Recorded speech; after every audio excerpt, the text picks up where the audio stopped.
trying to figure out how Ford messed up putting this car back together after supposedly changing the PCM. Well, they did change the PCM, which is that silver box right back there, kind of up underneath the cowl. This whole thing was kind of like flopping in the breeze. So took this cover off.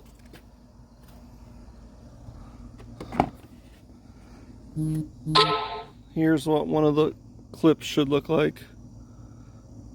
But apparently there's another one. That's what's left of that one. That's what's left of that one. Not even sure what that was, but that's not right. Then all the way down the other end, got another one broken. So there's really only 3 of the clips left that hold the back side of this on. So then let's get a little bit deeper. Sorry about the camera here.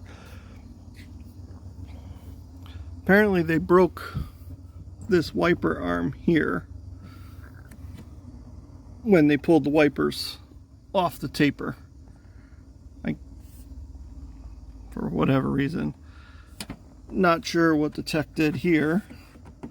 Mind you, this car had never been apart before. This car was in really good shape.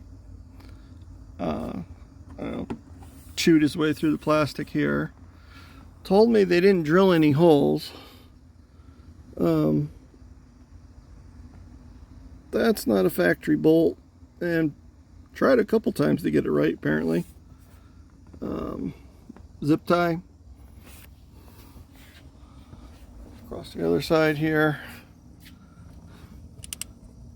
Another zip tie. End of the zip tie that cut off, left it in there. And then you can see, zoom out so you can see where I am on the car. Passenger side cowl right underneath the windshield. There's this crack in here. However, he wrestled it out of there. It didn't go too well. Just trying to document this. I took a bunch of pictures, but as you're looking at the pictures, it's hard to see what happens individually. But as a video, you kind of can get the idea.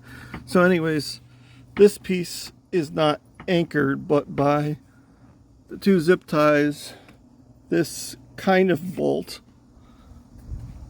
And then they told me, if you can see it in the video, that this clip right here is the right clip.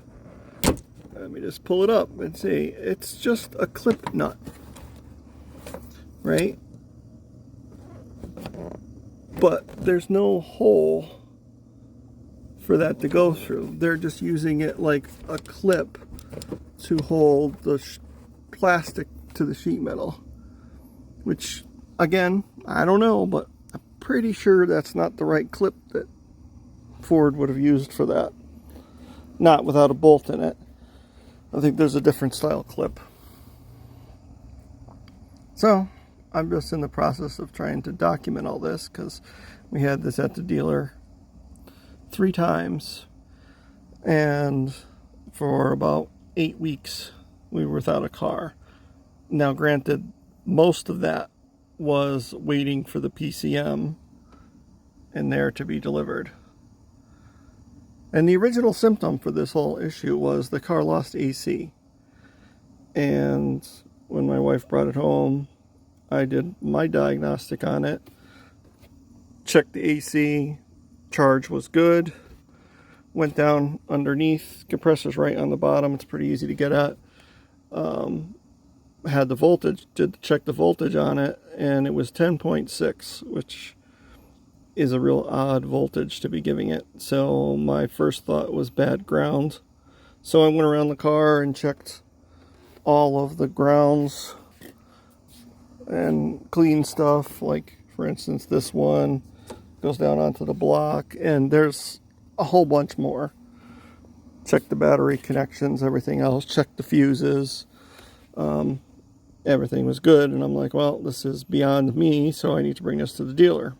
Brought it to a dealer, and they're like, yep, does seem to be a bad ground, and we've traced it back to it's an internal ground inside the PCM. It needs to be replaced, and it's on back order from Ford, and no idea when we'll get it.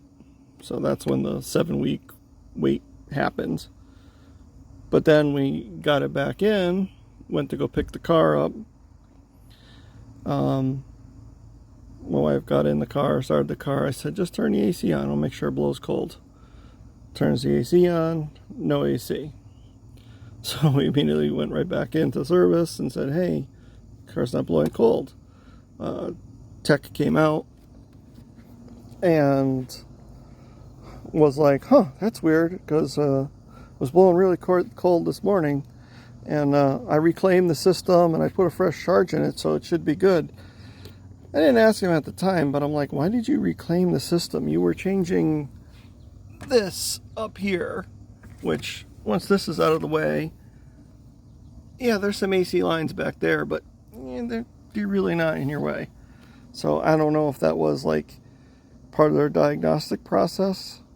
I really don't know, but it seems silly. Why would you open an AC system, reclaim it when the pressures are reading good, and you already know it's an electrical issue? But anyways, then they told us that it had a huge AC leak and it needed lines changed. And we're like, well, it didn't have a leak when we brought it here, and sat here for 7 weeks and developed a leak. So I'm going to show you some stuff under the car. So anyways, they said they need to change lines, which they did for the rear AC on this car. Let's go all the way up the back. I've since fixed it. They give us back the car with these bolts, which basically hold the rear suspension in, on both sides, sticking out about an inch. I mean, they were just threaded in enough to hold. I'm assuming they just forgot on both sides. This bolt was missing. I found one that fit. Just holds e-brake cables up where they're supposed to be. Not sure why these lines break when they change the O-rings in them, but they did. And so I'll give them credit there. We kind of were like upset because we had to wait so long without a rental and everything anyways, that they charged us only a $250 deductible to replace those lines, which was like more than fair because it was something like a $1,400 or more job. But then we got the car back and everything seemed okay. Then the next day it rained. My wife was using the wipers and she says it sounds like stuff's falling all over the place in my dash. And I got in the car, and when the wipers were cycling, the hood was actually flexing up and down as you were looking from inside the car. And I'm like, well, that's not right. And I opened the hood, and that's when I saw this thing was just like flopping in the breeze. Granted, it still had the cover cowl on it. It was still flopping in the breeze. And I'm like, well, we got to bring this back. Brought it back, serviced. They're like, oh yeah, that's not right. We'll take care of it. And they gave me a car for my wife to use, because at this point I'm like, I can't be without a car. So gratefully got a new car, and I'm still hopeful that they were going to fix it. Then they tell me, yeah, it's all better.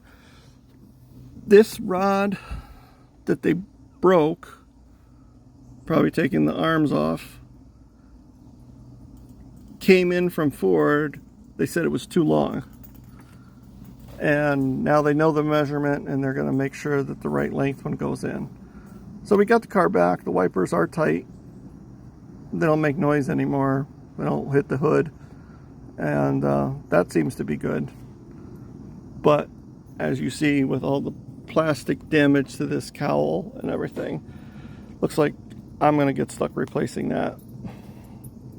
I don't know. Leave some comments. Tell me what you would do. We're thinking about going to the dealer owner